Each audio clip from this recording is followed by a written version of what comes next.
wabarakatuh.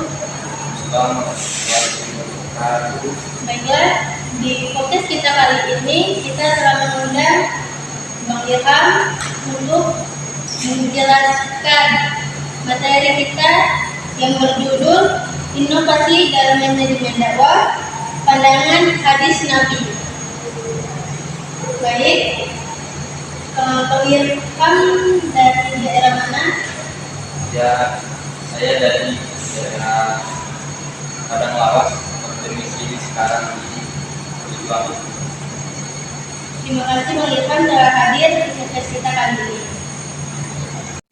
Baik, dari pertanyaan kakak, saya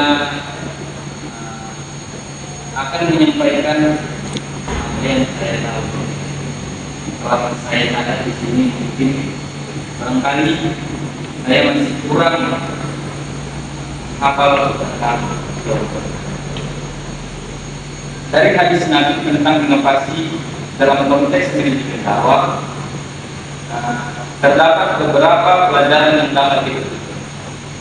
Di sini saya akan menyampaikan 3 yang saya sampaikan tentang pertanyaan. Yang pertama, kesesuaian dengan ajaran Islam. Inovasi dalam manajemen dakwah harus selaras. Telah saya sampaikan tadi, harus sejalan dengan ajaran Islam yang telah ditetapkan oleh Nabi Muhammad SAW. Hal ini menekankan pentingnya menjaga keberlanjutan nilai-nilai Islam dalam setiap langkah inovasi yang dilakukan. Seperti itu. Dan yang kedua, pentingnya merujuk pada sunnah, pada hadis. Seperti itu. Hadis Nabi menggarisbawahi pentingnya merujuk pada contoh dan teladan yang telah diberikan oleh Nabi dalam melakukan dakwah. Contohnya dengan perkataan Nabi Muhammad, dengan perlakuan Nabi Muhammad, dan apa yang dilakukan Nabi Muhammad SAW. Perilaku. Pentingnya merujuk pada contoh dan teladan yang telah diberikan Nabi Muhammad SAW melakukan dakwah. Dengan demikian, inovasi dalam manajemen dakwah harus didasarkan pada prinsip-prinsip yang telah diajarkan oleh Nabi Muhammad SAW. Dan yang ketiga, menjaga keaslian ajaran. Keaslian ini jangan kita jaga supaya tidak merubah ajaran Nabi Muhammad SAW ketika menuju Islam.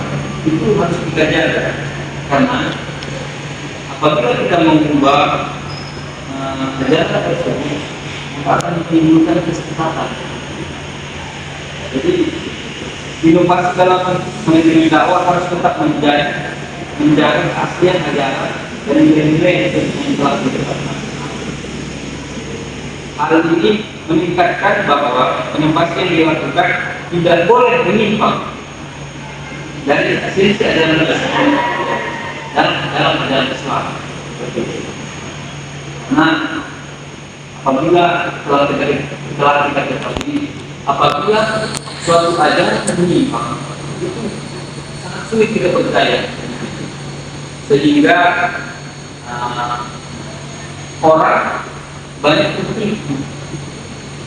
Jadi alhamdulillahnya, karena negara kita mayoritas dari kecil kan kita sudah diajari tentang ajaran-ajaran Islam. Pasti Islam itu seperti apa yang dilakukan Rasulullah ketika itu. Alhamdulillah kita juga seperti itu yang dilakukan Rasulullah kita, sehingga kita tidak meragukan ajarannya, tidak meragukan.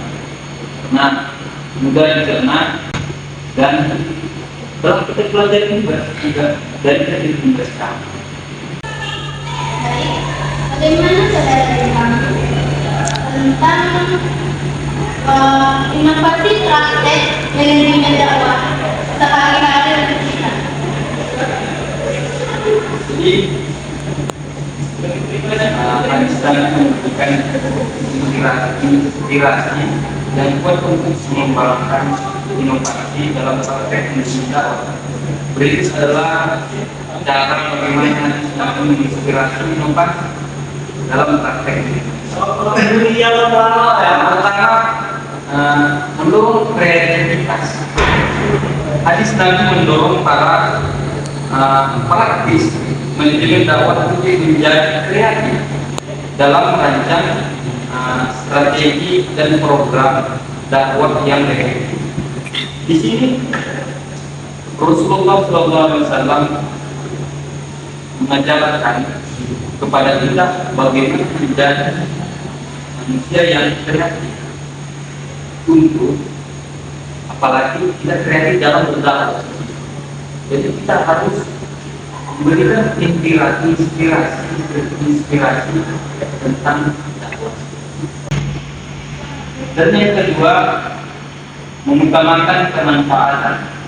Hadis Nabi menekankan pentingnya memastikan bahwa inovasi yang dilakukan membawa manfaat. Dan yang ketiga, memperhatikan konsistensi dengan ajaran Islam. Hadis Nabi menekankan pentingnya menjaga konsistensi inovasi dalam ajaran Islam. Dan yang keempat, menjadi teladan. Nabi Muhammad SAW adalah contoh teladan dalam melakukan dakwah. Hadis Nabi menginspirasi praktisi manajemen dakwah untuk meneladani sikap dan perilaku Nabi dalam mengelola dakwah, sehingga inovasi yang dikembangkan juga mencerminkan nilai-nilai yang diajarkan oleh dia. Jadi seperti kata administrasinya yang sampaikan, kita harus belajar bagaimana Rasulullah dari berdakwah. Sungguhnya di sini pelajaran tentang Rasulullah. Beliau ini sangat menginspirasi, visi dan inovasi. Apabila tidak banyak membaca bagaimana Rasulullah dari berdakwah, itu sangat menginspirasi kepada kita, memotivasi juga supaya kita berusaha belajar sebagai berdakwah, sebagai dari berdakwah, karena berdakwah kita dilakukan bisa dengan ucapan dan diri kita. Ini juga yang kita lakukan profesi ialah suatu dakwah yang bisa dipertemukan, sehingga orang dapat belajar dapat mengerti yang penting dalam jadi mungkin yang saya dapat, yang ingin saya sampaikan tentang terkait ini. Apabila ada saya yang kurang menyenangkan atau punya salah, saya minta maaf pada Allah. Ya, terima kasih kepada saudari yang mengundang saya pada acara podcast. Saya Terima kasih penjelasannya menunjukkan. Semoga kita mendapat apa yang telah disampaikan oleh kita. Baik, saya tutup podcast kali ini.